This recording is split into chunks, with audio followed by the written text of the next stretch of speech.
تو مومن حنفیہ کہتے ہیں کہ بھائی، اور عبداللہ ابن مطیع کہتے ہیں کہ اس کے کرتوت تو ایسے ہیں کہ آسمان سے پتھر برس پڑے جو اس کے کرتوت ہیں برے. کہتے ہیں جی وہ شرابی، اور اس میں شرابی کے الفاظ بھی ہیں اور باقی الفاظ بھی. وہ کہتے ہیں نہیں کہاں لکھا ہوا ہے؟ تو وہ مومن حنفیہ کہتے ہیں کہ نہیں بھائی، میں نے تو جتنے دن میں اس کے پاس رہا ہوں، میں نے تو اس کے اندر کوئی چیز نہیں ایسی دیکھی. میں نے تو اسے نماز کا پابند اور سنت کا عامل پایا ہے. جن کے آباء و اجداد سنت کو توڑنے والے ہیں، ان کا وہ کہتے ہیں سنت کا عامل پایا ہے. تو وہ کہتے ہیں دیکھیں مومن حنفیہ نے توثیق کر دی اس کو. ویسے میں نے ایلبریٹ کیا ہے. پھر وہ باقیوں نے کہا حضرت جتنے دن آپ وہاں رہے ہیں نا، اتنے دن آپ نے اس کو ایسا پایا. یعنی اتنے دن وہ پگڑی بن کے نماز پڑھتا رہے رفع دین نال. پہلے تو نہ رفع دین کرتا سی، ننگے سے نہیں پڑھتا سی نماز. یعنی وہ لبادے اڑے ہوتے ہیں نا انہوں نے. تو یہ تو جتنے دن آپ رہے ہیں اتنے دن اس نے سر ڈھانپ کے نماز پڑھی ہے. تو عبداللہ بن مطیع صحابی ہے اور مومن حنفیہ تابعی ہے. جب صحابی اور تابعی کا قول ٹکرائے تو کس کی بات مانی جائے گی؟ صحابی کی. تو مومن حنفیہ کا تو قول فارغ ہو جاتا ہے پھر. اسی لیے شیخ زبیر علیزئی صاحب نے اپنے رسالے کے اندر یہ لکھا، انہوں نے کہا کہ اگر تم اس روایت کو صحیح مانو گے نا، پھر تو یہ بات ماننی پڑے گی کہ وہ زانی شرابی تھا، کیونکہ ہم تو صحابی کے پیچھے چلیں گے، تابعی کے پیچھے نہیں چلیں گے. تو یہ روایت بھی ان کے گھاٹے خود بخود فٹ ہو جاتی ہے. چوتھی جو ایک چیز ہے دفاع والی، وہ کہتے ہیں صحابہ کرام نے بیعت کر لی تھی. وہ میں آپ کو پہلے ہی کتنا بتا چکا ہوں کہ صحیح بخاری 4827 تلوار کی زور پہ بیعت ہوئی ہے، اور صحیح بخاری 6830 نمبر حدیث میں حضرت عمر نے کہا تھا کہ جس کی زبردستی بیعت لی جائے گی اس کا انجام قتل و غارت ہوگا. یہ تو ٹاپک میں ڈسکس کر چکا ہوں. اب کوئی نہیں کہے گا جی وہ کہتے ہیں عبداللہ بن عمر نے بیعت کی ہوئی تھی. جی تو وہ عبداللہ بن عمر نے شرائط کے ساتھ بیعت کی تھی. اور مجھے بتائیں، وہ کہتا نہیں بخاری مسلم میں آتا ہے عبداللہ بن عمر نہ جا کے نا مدینہ شریف میں لوگوں سے کہتے تھے کہ بیعت نہ توڑو یزید کی. اچھا وہ جن لوگوں سے جا کے کہہ رہے تھے وہ بریلوی دیوبندی اہل حدیث تھے، شیعہ تھے، یا صحابہ اور تابعین تھے؟ تو ان صحابہ اور تابعین کی قول کی کوئی قدر نہیں ہے.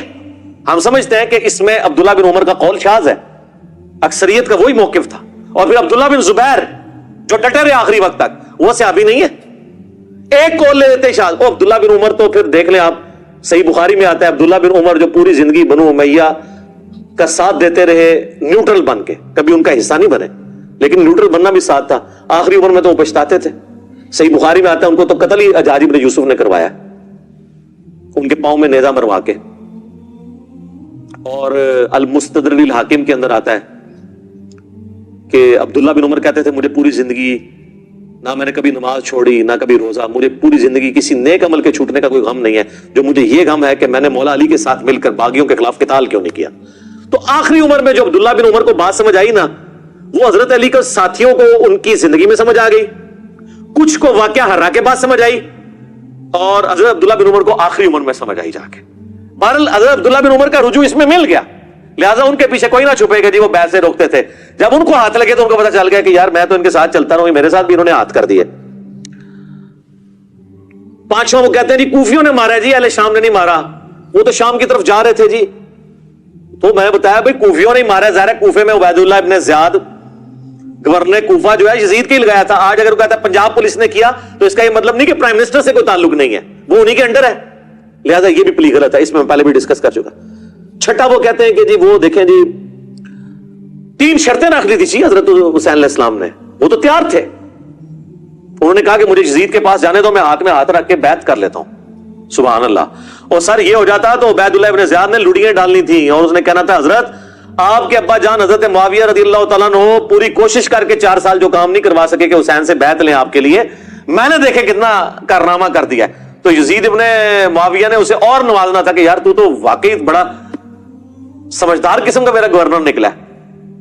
وہ کہانی وہ بنائے جو فٹ ہوتی ہو، یا مجھے شام جانے دو یا واپس مدینے جانے دو یا مسلمانوں کی کسی سرحد پہ بھیج دو میں جا کے قتال کروں. وہ تو جی بس کیسے ان کو پتا چل گیا تھا کہ یہ کوفیوں نے ہمارے ساتھ دھوکہ کیا اور یہ وہ کیا. اچھا جی یہ سٹوری بالکل فٹ نہیں بیٹھتی. اور یہ جس کتاب سے لے کے آتے ہیں نا، انصاب الاشراف وہ کتاب ہے امام بلازری کی، پہلے 300 سال میں مسلمانوں کے ایک بڑے ائمہ میں سے.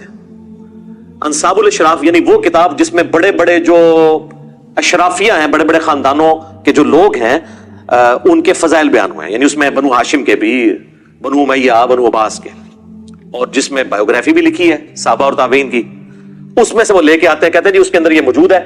اور شیخ زبیر صاحب نے بھی فضائل صحابہ اپنی کتاب میں نا یہ لکھ دیا، لیکن انہوں نے انصاف یہ کیا کہ انہوں نے کہا کہ اس کی سند حلال بن یصاف تک تو ثابت ہے، لیکن حلال بن یصاف کا واقعہ کربلا میں ہونا بھی ثابت ہونا چاہیے نا، تو پھر مرنے سے پہلے انہوں نے اس کتاب سے ہی رجوع کر لیا۔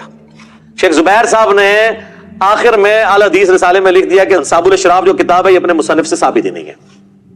ویسے زیادہ میجورٹی کا یہی موقف ہے کہ اپنے مصنف سے ثابت ہے، لیکن زبیر عزیز صاحب گھبرا گئے تھے، وہ مجھے کہتے تھے کہ اگر یہ انصاب الاشراف کو انہوں نے صحیح مان لیا نا تو پھر حضرت معاویہ کا کیا بنے گا، حضرت ابو سفیان کا کیا بنے گا، کیونکہ اسی انصاب الاشراف میں بالکل صحیح سند کے ساتھ ایک چیز موجود ہے جو باقی اہل سنت کی کتابوں میں کوڈ ورڈز میں ہے، مسند البزار میں بھی ہے اور مجموع الزوائد میں بھی ہے۔ امام حسمی جو ابن حجر اسقلانی کے استاد ہیں انہوں نے بھی لیا کہ نبی علیہ السلام کے سامنے سے ایک اونٹ گزرا تھا، آپ نے فرمایا کہ اونٹ پہ بیٹھے ہوئے پہ بھی اللہ کی لعنت، اس کی مہار پکڑنے والے پہ بھی اللہ کی لعنت، اس کو ہانکنے والے پہ بھی اللہ کی لعنت۔ یہ حدیث ختم۔ اس حدیث سے کون سی خدمت ہوئی ہے پتہ ہی نہیں کہ کون ہوا، کیا ہوا، کس وجہ سے لعنت ہوئی۔ مسند البزار اور مجموع الزوائد میں یہ دوری روایت ہے، لیکن انصاب الاشراف میں ان تین بندوں کے نام ہیں، وہ میں کوڈ ورڈز میں آپ کو بتا دیتا ہوں۔ اونٹ کے اوپر امیر شام کے والد محترم بیٹھے ہوئے تھے، اونٹ کی مہار امیر شام کے ہاتھ میں تھی۔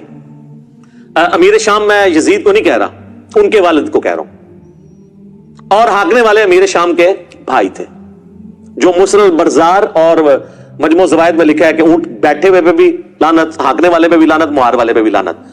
تو شیخ زبیر صاحب کہتے تھے پھر اس روایت کو بھی صحیح ماننے، تو انہوں نے کہا حضرت معاویہ کو بچانے کا، ابو سفیان کو بچانے کا رضی اللہ عنہما طریقہ یہ ہے کہ اس کتاب سے اعلان برات کر۔ اب اس میں اور بھی بہت ساری روایتیں ہیں، ٹھیک ہے، یزید کے آباء و اجداد کے تابوت آگ میں ہیں، وہ ہم نہیں بیان کرتے آپ سے، ٹھیک ہے، اور بھی کافی ساری چیزیں۔ تو اس کتاب سے انہوں نے جان چھڑا لی کہ چھوڑو ہے، تو لہٰذا آندہ کو 3 شرائط والی بتائے نا، ان کو 3 شرائط والی کتاب مننی ہے،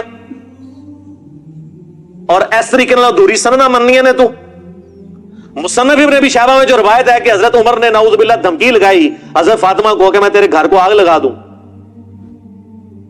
تو وہ ہم کیا کہتے ہیں کہ وہ زید بن اسلم جو ہے وہ حضرت عمر کا غلام جو ہے وہ اس وقت موجود ہی نہیں تھا وہاں پر جب یہ واقعہ ہوا تھا، وہ تو حضرت عمر کی غلامی میں بعد میں آئی، یہ سند منقطع ہے۔ تو اگر منقطع روایتوں کو حلال بن یصاف کو ماننا ہے تو پھر آپ یہ بھی چیزیں ماننا شروع کر دیں۔ تو یہ ان کا ایک تھا، اور آخری دفاع ان کا پتہ کیا ہوتا ہے، وہ چھوڑو جی باتیں نہیں کرنی چاہیے، پہلے مقابلہ کرتے رہتے ہیں، جب بالکل ان کو سمجھ آتی ہے نا او یہ کیا ہو گیا، تو پھر وہ آنکھیں بند کر لیتے ہیں، یہ باتیں کرنی نہیں چاہیے۔ تو یہ جو اتنی دیر سے آپ ہمارے ساتھ بحثیں کر رہے تھے یہ کیوں کر رہے تھے؟ یہ آج پوری دنیا میں جو باتیں شروع ہوئی ہیں میں نے کروائی ہیں، میں نے اشرف جلالی کو کہا ہے کہ وہ بکواس کرے، میں نے آصف الوی کو کہا کہ وہ بکواس کرے، اور اب پورے ملک کے اندر جو ایک آگ لگی ہوئی ہے یہ میں نے تو نہیں کروائی ہے۔ تو وہ کہ جی قیامت والے دن پوچھا نہیں جائے گا، تو قیامت والے دن سر پوچھا جائے گا۔ المستدرک الحاکم حدیث ہے کہ اگر کوئی شخص مقام ابراہیم اور حجر اسود کے درمیان، وہ جو دروازہ بھی اسی پورشن میں آتا ہے، پوری زندگی نمازیں پڑھتا رہے اور روزے رکھتا رہے، پھر بھی اللہ سے اس حال میں ملے مرنے کے بعد کہ اس کے دل میں ہم اہل بیت کا بغض ہوا، تو اللہ تعالیٰ اسے ضرور دوزخ میں داخل کرے گا۔ کہتے ہیں جی پوچھا نہیں جائے گا۔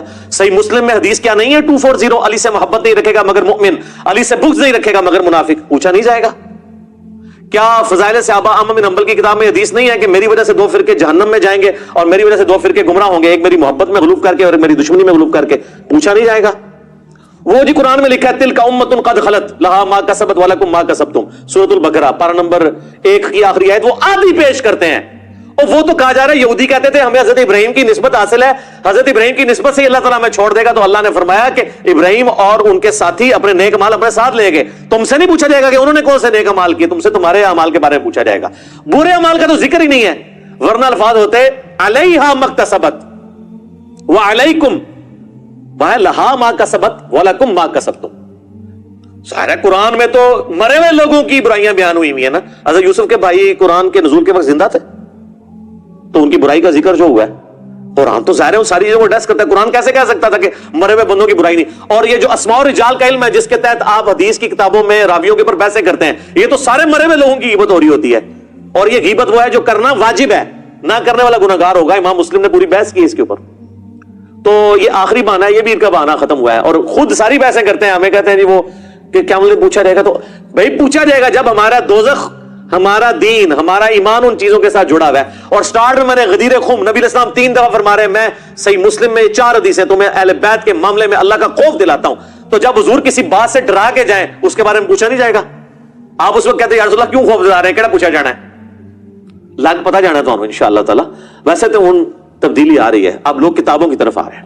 مرنے سے پہلے اے مسلمان کر لے اس پہ غور, کتابوں کا خدا اور ہے, بابوں کا خدا اور, کتابوں کا دین اور ہے, بابوں کا دین اور, کتابوں کا جہاں اور ہے, بابوں کا جہاں.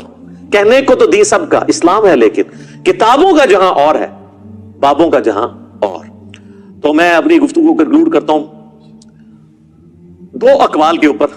ابراہیم نخعی 96 ہجری میں فوت ہوئے, تابعی ہیں, بخاری مسلم کے راوی ہیں. ان کا قول صحیح سند کے ساتھ موجود ہے المعجم الکبیر طبرانی کے اندر. وہ کہا کرتے تھے بالفرض میں حسین ابن علی کے قاتلین میں شامل ہوتا اور قیامت والے دن اللہ مجھے معاف بھی کر دیتا اور میں جنت میں بھی پہنچ جاتا, تب بھی میں جنت میں رسول اللہ کے سامنے آنے سے ڈرتا کہ کہیں جنت میں حضور مجھ سے یہ نہ پوچھ لیں کہ تو بھی شامل تھا میرے حسین کے قاتلوں میں. حالانکہ جنت میں پہنچنے کے بعد تو کسی کو ڈر نہیں ہونا چاہیے, جنت سے نکالا نہیں جائے گا, لیکن جو غیرت مند ہوتے ہیں نا ان کو ڈر ہوتا ہے, بغیرتوں کو نہیں ہوتا, اور بغیرتوں نے جنت میں جانا بھی نہیں ہوتا. جن کو جنت میں جانے کی ٹینشن ہے نا انہی کو ڈر ہے کہ وہاں پہ حضور ہم سے نہ پوچھ لیں. اور دوسرا امام محمد بن ادریس الشافعی المتوفا 204 ہجری کا مشہور زمانہ شعر جو تمام اسماء و رجال کی کتابوں میں نقل ہوا, ابن تیمیہ نے بھی نقل کیا, ان کے شاگرد امام ذہبی نے بھی نقل کیا. ان کان رفضا حب آل محمد فلیشہد الثقلان انی رافضی. بالفرض اگر اہل بیت کی محبت کا نام رافضی ہونا ہے تو تمام جن و انس اس پر گواہ ہو جاؤ کہ میں رافضی ہوں. اس پہ میں نے پھر اسے کمپلیٹ کیا ہے کہ بالفرض اگر رسول اللہ کی محبت کا نام بریلوی ہونا ہے, اگر غلوف کے درجے میں نہ ہو تو میں بریلوی ہوں. اگر صحابہ کرام کے دفاع کا نام دیوبندی ہونا ہے, غلوف کے درجے میں نہ ہو, معصومیت کلیم نہ کر دی جائے تو میں دیوبندی ہوں. اگر کتاب و سنت کو ماننے کا نام اہل حدیث ہونا ہے, اور یہ میرے آنے سے پہلے والے جو اہل حدیث تھے اب تو وہ کتاب و سنت سے ہٹ چکے ہیں, تو میں اہل حدیث ہوں. اور اگر اہل بیت کی محبت کا نام غلوف کے درجے میں اگر نہ ہو, جس میں صحابہ اکرام پہ سب و شتم نہ کیا جائے, خلفائے ثلاثہ کی توہین نہ کی جائے, جس طرح کہ ایران میں بہت اسٹرکٹ ہے اس میں معاملہ, اس کا نام شیعہ ہونا ہے, نام شیعہ. تو یہ صرف سمجھانے کے لیے, میں تو جو ہوں آپ کو پتا ہے کیا کہ نام ہے بابی, نام ہے بابی, میں ہوں مسلم علمی کتابی. نہ ہم سو کالڈ وہابی ہیں, کوئی علمی بات کرے اسے کہہ دیتے ہیں وہابی ہے, اور نہ ہم بابوں کا دفاع کرنے والے بابی ہیں. اور بابی میں بریلوی, دیوبندی, اہل حدیث, شیعہ اور جتنے دنیا کے فرقے ہیں جو اپنے اپنے بابوں کے دفاع میں کھڑے ہیں وہ سارے ہی بابی ہیں. بلکہ اب وہابی بھی بابی ہو چکے ہیں.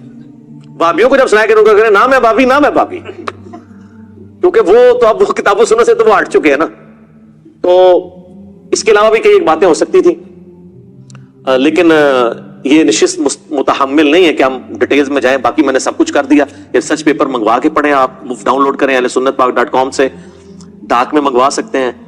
صبح 9 سے شام 5 بجے تک ہمارے اکیڈمی کے نمبر پہ رابطہ کریں 032159000162. بیچ میں نمازوں کا وقفہ, کھانے کا وقفہ آ سکتا ہے, رابطہ کرتے رہیں. کال کریں گے, ٹیکسٹ میسج بھیجنا ہوگا, واٹس ایپ کو انٹرٹین نہیں کیا جائے گا الا یہ کہ کبھی کال آ جائے اس پہ, تو میسج واٹس ایپ پہ نہیں بھیجنا. تو یہ ریسرچ پیپر مفت آپ کے گھر میں 12 کا پیکج, اس کے ساتھ مزید اور ریسرچ پیپر ہیں, ٹوٹل 12 کا پیکج, 3 اذکار کارڈ اور 9 ریسرچ پیپر بالکل مفت آپ کے گھر آئے گا. صرف TCS کے 300 روپیز آپ نے دینے ہیں.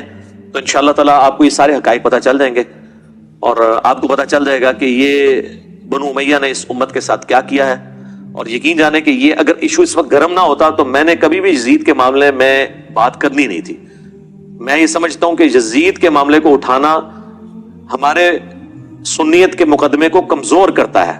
اصل مسئلہ یزید سے پہلے بگڑ چکا تھا, وہ لوگ پھر سامنے نہیں آتے ہیں, یعنی بنو امیہ, اور وہ یزید کے پیچھے چھپنے کی کوشش کرتے ہیں. یزید کی تو کوئی اوقات ہی نہیں ہے سر, اس لیے اب آپ دیکھ رہے ہیں کہ وہ کہتے ہیں یار یزید کو اب جو مرضی کہہ لو, ٹھیک ہے. بلکہ اب تو اہل حدیث کے اندر بھی 2 پارٹیاں پیدا ہو گئی ہیں, ٹھیک ہے. تو بہرحال ہم نے کوشش کی ہے کہ ہم کتابی باتیں آپ سے کریں, حکمرانوں کی لکھائی ہوئی تاریخ نہیں بلکہ محدثین کی محنت سے جمع کی ہوئی صحیح الاسناد احادیث. اس میں جو حق بات میں نے کہی اللہ تعالیٰ ہمارے دلوں میں راسخ فرمائے, اور اگر کوئی غلط بات میرے منہ سے نکل گئی تو اللہ تعالیٰ ہمارے دلوں سے اسے دھو دے, ہمیں معاف بھی فرما دے, ہمیں کتاب و سنت کی تعلیمات پر عمل کر کے دوسرے بھائیوں تک پہنچانے کی توفیق عطا فرمائے. سبحانک اللہم و بحمدک, اشہد ان لا الہ الا انت, استغفرک و اتوب الیک. صلاۃ بر محمد و آل محمد. اللہم صلی علی محمد و علی آل محمد و اصحابہ و ازواجہ و اہل بیتہ اجمعین الی یوم الدین. وما علینا الا البلاغ المبین. جزاک اللہ خیر.